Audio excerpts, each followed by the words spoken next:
上集说到数辆豪车停在了海童书店门口，是商家拿到了鉴定结果来认亲了。海童，小飞，你来了，你吃过饭了吗？没有的话，见商太太满脸是泪，海童明白过来，彤彤，你们让姨妈好找呀，我那可怜的妹妹呀。别哭了，找回了外甥女，这是好事，我们该高兴才对，别老是哭。鉴定结果拿到了吗？在这里。蓝鲸把鉴定结果递给海童，他看过结果后，沉默了好一会儿，才把那份结果放在桌面上。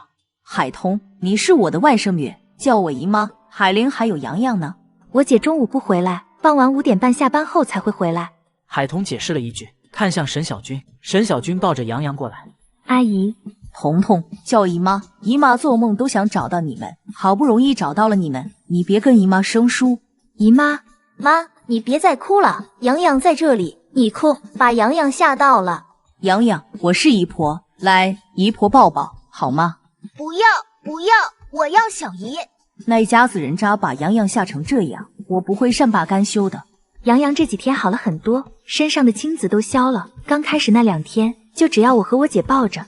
洋洋那么小，受那么大的惊吓，会哭闹不休，不肯再跟其他人，是正常的，慢慢会好的。彤彤，你姐和姓周的离婚没有吃亏吧？小飞说了让你们有困难找他的，你们都没有给他打过电话。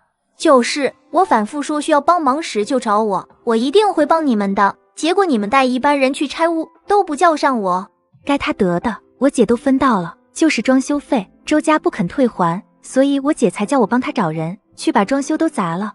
就该如此，凭什么便宜周家？姨妈要是知道姨妈身为你们的娘家长辈，带着一班人去替你姐讨装修费，那是名正言顺。彤彤，等会儿你关了店门跟我们回家，我们一家人一起吃顿饭。对了，你先生有空吗？叫上他一起。我先生今天出差了，可能要过段时间才能回来，等他回来我再带他去拜访姨妈。他出差了呀？那只能等他出差回来了再见一见了。你姐5点半下班是吧？你姐在哪家公司上班？陆氏集团。陆氏集团上升的空间很大。陆东明是个经商天才，不靠着家族庇护，自己打出来的江山，现在他已经身家100亿，他那些兄弟要是只继承家族分的财产，都不如他有钱。等会儿我们就去陆氏集团等你姐下班，然后一起去姨妈家里吃饭。我打电话叫你2个表哥回来吃饭。阿金，你跟乌痕说一声，让他推掉今晚的应酬，回来吃饭。好。对了，彤彤，这个是你大表嫂蓝晶，是蓝家的3小姐，这个是你姨丈。姨丈，表嫂。你爸妈建起的房子现在是你爷爷奶奶住着吗？是他们住着，他们说他们100年归天后，房子就给我2堂哥继承，说什么我和我姐是女孩子，没有资格继承家产。你2堂哥是不是海志文？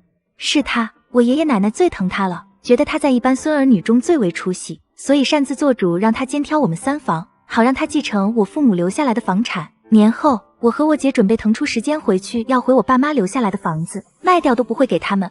简直就是欺人太甚！我妹妹的财产，我外甥女不能继承，当侄儿的就有资格继承了。彤彤，你放心，有姨妈在，姨妈一定会帮你们讨回你爸妈留下来的房产。对了，你们家房子有房产证的吗？只有一本红色的本本，是土地使用证，那本证在我姐那里保管着。我姐聪明，当年我们被赶出来时，我姐拿了我们的户口本和土地使用证。有证在你们手里，这就更好办了。放心，姨妈一定会帮你们讨回公道的。姨妈，我和我姐也能要回我爸妈留下来的房子。姨妈知道你们姐妹俩不是那种任由人欺负的性子，姨妈是替我的妹妹讨个公道。几人聊了一下午，海童忽然记起了老太太。奶奶，你下午去哪里了？我就随便逛逛，要下班回家了吗？我现在就坐车回去。奶奶，我和商太太的 DNA 鉴定结果出来了，我们是有血缘关系的。我姨妈要我和我姐去她家里吃饭，现在我带着洋洋去接我姐下班，你和梁姨先回家。真的，彤彤，恭喜你找回了姨妈，你不用担心我和阿良，我让奕晨下班后来接我们，你在你姨妈家里多待一会儿。你姨妈找你们找了几10年，也很不容易，就算留在你姨妈家里过夜都没问题，你跟奶奶说一声就行。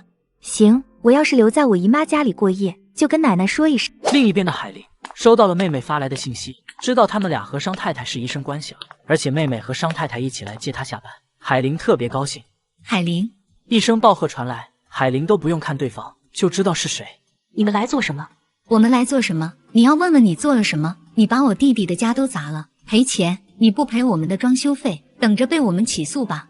装修费花了40几万，全都是我掏的，你们不肯退还我装修费，我把装修砸了，都不便宜你们，告我，去告呀！你们不去告，就是小可爱。此处海玲被欺负自行脑补。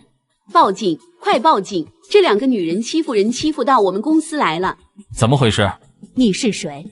我是这家公司的老板，你们又是谁？跑到我公司来欺负我的员工？你是海玲的老板，那正好，我跟你说道，你来评评理。海玲的爷爷勒索了我妈6万块钱，不肯归还，我们是不是该找海玲讨回来？海玲和我弟离婚，分割财产就算了，凭什么砸了我弟婚前买的房子的装修？海玲的爷爷勒索了你们的钱，你们讨不回来，报警便是，关海玲什么事？海玲和她老家的亲戚是什么情况？上过热搜的，你们不知道？我不关注热搜的人都知道呢。你们真不该找海玲讨回钱，那与海玲无关。那是我花钱装修的，我婚前存到的钱40几万，全花在那套房子上。离婚不给我分房子，不退我装修费，我就把装修砸了，也不便宜他们。没错呀，你们俩还真是够无耻的，明明是你们的错，也好意思来找海玲呢，还在我公司门口打人，欺我陆氏集团无人是吧？保安下次他们再来我们公司门口打人，你们不用客气，把他们教训一顿，再送到派出所去。我要告他们聚众斗殴，殴打我公司员工。海玲，等会儿你就去医院验伤，然后告他们故意伤害罪，让他们赔钱。他也打了我们，是你们先动手的。海玲是自我防卫，正当防卫。谁说是我们先动手的？你们和他是同事，歪曲事实，偏帮他。不用吵，我公司门口装了好几个监控的，360度无死角，等派出所的人来了，一看监控就知道谁先动的手。红英，我们跑吧。母女俩想跑，派出所的人来了，拦住他们。陆总，是你们报的警吗？怎么回事？好生热闹的样子。他们跑到我这里来报答我公司的员工，把我公司的员工打成了这般。属同志，我们是家事，家庭纠纷，她是我弟媳妇，我们因为家庭琐事闹了点矛盾的。我是她婆婆，我们真的是家庭矛盾，我们就闹了点小矛盾，动手。警察同志，请你们一定要相信我们，我已经离婚，他们和我没有半点关系了。这时候几辆车缓缓而来，那是海童和商太太一行人。怎么回事？还有警车？姐，彤，让属同志处理，已经报了警，别动手。商叔，商太，陆总，这是怎么回事？商太太，让他们去派出所说清楚吧。属同志，我公司的员工是苦主，她都和她老公离了婚，前婆家的人跑来打闹她，可见她未离婚前就经常被欺负，遭受家暴的了。还请叔叔替我公司的员工讨个公道。海玲，我和你解释错了，怎么说，我也是洋洋的亲奶奶，看在洋洋的份上，你就原谅我们这一次吧，我保证以后都不会来找你闹了。你们把我外甥女打成这样，一句对不起就想混过去，我们不接受道歉，你们太过分，欺人太甚了。同志，我们不接受道歉，该怎么处理就怎么处理，不过赔偿是要的。你是海玲的姨，海玲什么时候有你这个姨了？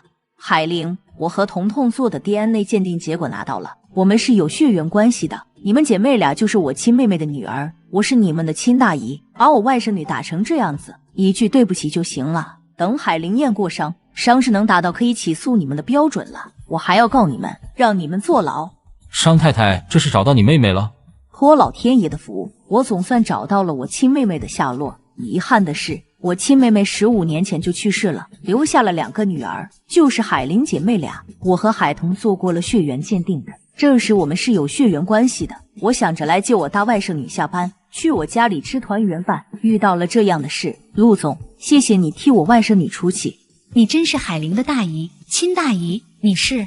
没错，我就是海玲的大姨，亲的。哦，忘了和陈庆家自我介绍一下，我是商家的太太。可能你们没有听说过我，不知道你们听说过商氏集团吗？商氏集团就是我家的公司，商无痕是我的大儿子。周母惊得一下子坐在地上。妈，你怎么了？周红林进来就看到母亲坐到地上，快步上前。阿姨，你没事吧？陪着周红林过来的还有叶佳妮，她关心地问了周母一句，又看向海玲，本想说海玲几句的，看到商小飞，叶佳妮愣了一下，以为自己看花了眼。商小姐，是你吗？你谁呀？商小姐，真的是你，我是叶佳妮，微浩电子公司周经理的秘书。原来你就是破坏海玲姐婚姻的那个小三呀！别给我递名片，我只收人的名片，狐狸精的名片太骚了，我闻不得那种骚味。海玲，对不起，不管我妈和我姐做了什么，我都代替他们向你道歉。对不起，回头我会好好的说他们，不会让他们再来打扰你的。看在洋洋的份上，求你高抬贵手，原谅我妈和我姐这一次吧。你有什么要求，尽管提出来，我都会满足你的。海玲呀，妈就是被猪油蒙了心，妈错了，妈该死，你原谅妈这一次吧，妈保证以后都不来找你的麻烦了。不行，我给你跪下了，求求你原谅我和你姐吧。海玲，是姐错了，姐不该颠倒黑白，不该动手打你，你原谅姐这一次好吗？看在我们也认识了10几年，我是杨洋亲大姑的份上，原谅我们吧。我们要是进去了，对杨洋也不好呀，杨洋就有个坐过牢的奶奶和姑姑了。加上派出所的人调和劝解，最后海玲答应这一次放过他们，但要求周家母女写下保证书，赔礼道歉后再赔偿她医药费和精神损失费。那2笔钱她故意往多了要求必须是母女俩出钱，不允许周红林代母给钱，那样割到自己的肉了，母女俩才知道肉疼。姨妈，我现在这样子就不去你家里吃饭了，我先带杨洋回去。姨妈，我送我姐姐回家。那好，你们先回家，明天周5了，周末姨妈过去接你们，就在姨妈家里住上2天。好。妈，姐，你们俩以后别再找海玲的麻烦了，我和她已经离婚，什么关系都没有了。虽说她做的事让我们很生气，却是我们有错在先的，你们就让我过2天清静的日子吧。我现在在公司里忙得焦头烂额，你们还不省心，净给我惹麻烦。红林，离错了呀！海玲竟然有个亲姨妈，商氏集团是她姨妈家里的公司，你去重新追求她，与她复婚。晚上10点多，海彤才从姐姐的租房回到自己的家里。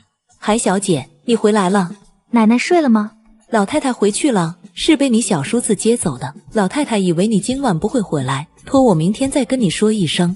奶奶回家了。老太太说她当初搬过来和你们住，是跟你老公公闹了矛盾的。现在母子俩化解了矛盾，他老人家就搬回去住了。哦，海小姐，你怎么没有留在你大姨家里过夜？没有去成，我姐被她前婆婆母女俩找麻烦，又闹进了派出所，就没有去我大姨家了。等后天周末放假了再过去吧。你姐没事吧？周家人怎么还来纠缠你姐？婚都离了。无非就是我姐把房子的装修砸了，他们没有占到便宜，咽不下那口气，就仗着够凶找我姐的麻烦。那一家子是我遇到过藏得最深的人，女孩子嫁人呀，还真的要睁大眼睛好好看看。人心易变，爱的时候是真的爱，不爱了也是真的不爱。你姐很清醒，也干脆利落，懒得纠缠，直接离了婚。就这样还闹得鸡飞狗跳的。梁姨，你年纪大，是过来人，你看我家战先生怎么样？他以后会不会像周渣渣那样？海小姐，我是来你们家工作的时间不长，不过我看人还是很准的。战先生和你前姐夫不是一类人，战先生责任心很强，他既娶了你，就会负责你一辈子的。海小姐，你别被你姐失败的婚姻影响了，爱情还是有美好的，婚姻也有幸福的，不是所有人的婚姻都会像你姐姐的那样。我以前是给战先生最小的弟弟当保姆的，在他们家干了几年，他们家的家风是真的很好。只要战印不做出背叛我的事，我们的婚姻自然能走下去。他有事要瞒着我的话，说明是他对我的信任还不够。我会生气，但会尝试着去理解他，也会努力的做得更好，让他对我的信任度满分。以后遇到任何事就会与我有商有量的了。海小姐能这样想就是对的，夫妻相处就要相互理解，相互信任，遇到任何事都能够有商有量的，相互体谅一下，这样婚姻才能长久。梁姨，很晚了，你去睡吧。海小姐，晚安。热水袋，你忙完了吗？我不是热水袋。我现在冷吗？就想起了你，你比热水袋还要暖和。你不觉得冷，是不是就想不起我来？我不冷的话，可能是倒头就睡了。哦，还会给你发个晚安的图片。你忙完了吗？没忙完，你继续，我睡了。海彤，你和商太太的鉴定结果出来了吗？结果出来了，商太太是我的大姨，我和她有血缘关系。恭喜你找到了一个亲人。谢谢。对了，战印，你奶奶搬回你们老家住了，今晚让奕晨来接她回家的。我不在家，梁姨告诉我的。她老人家喜欢住哪里就住哪里，我都习惯了她搬来搬去的。今天有发生什么事吗？张念生有没有去你的店里？隔着那么远，我都闻到了酸味。张念生也很忙的，他被我拒绝后，估计不会再来找我。你就放心的干你的活，出你的差吧，我保证不会红杏出墙。我还等着你回来，宰了你吃掉。那我可要多吃点，养肥一点，让你多吃点肉。战印，你变了。变也是被你改变的，因你而变。海童，还有话说吗？没了，我想找周公说说。你肯定还在忙吧？我不打扰你了，先睡了。明天会忙一点，学生们明天中午放学后就放寒假了。别累着，有钱进账，累也快活着。战印，不聊了，我睡了，晚安。挂了电话，战印的手机又响了起来。东明，这么晚了给我打电话，有事？有件大事要跟你说说。你知道你那个闪婚妻有个大姨吗？还是商家的太太。原来商太太一直寻找的妹妹就是你的丈母娘。商氏集团和你们战氏集团一向不和，商无痕会出现的地方必定看不到你，你们俩关系将成那般。我想起了一件事，你那天和商无痕一起吃饭，还是你请客？你是不是早就知道了你闪婚妻就是商太太的外甥女儿，所以你提前和商无痕搞好关系？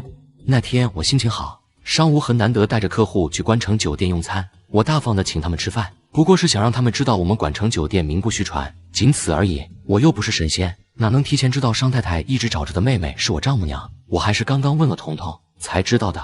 你知道了，打算怎么办？要与商氏和解吗？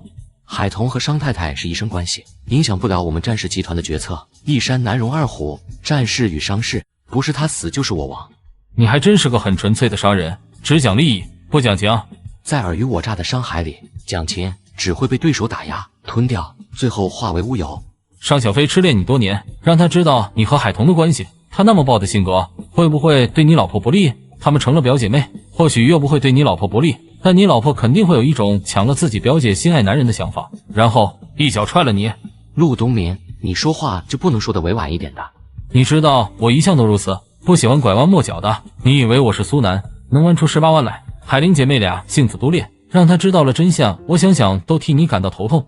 不用你替我感到头痛，我自己能处理好。那就好，真让我帮忙，我也帮不了你的忙。打架的话，叫上我还可以，处理感情问题，我真不在行。对了，你大姨姐又遇到麻烦了，她的前婆婆大姑姐跑到公司来找她，他们打了一架。我估计啊，她想过安安静静的生活，没那么容易。现在姓周的知道商太太是你老婆姐妹俩的亲姨妈了，以后还不知道出什么幺蛾子呢。这件事，海童一句话都不跟我说，没把我当一家人。战役，海童没有告诉你，可能是不想让你担忧。我是不是嘴巴太多了？完了，要是害得他们夫妻俩吵架，我怎么劝？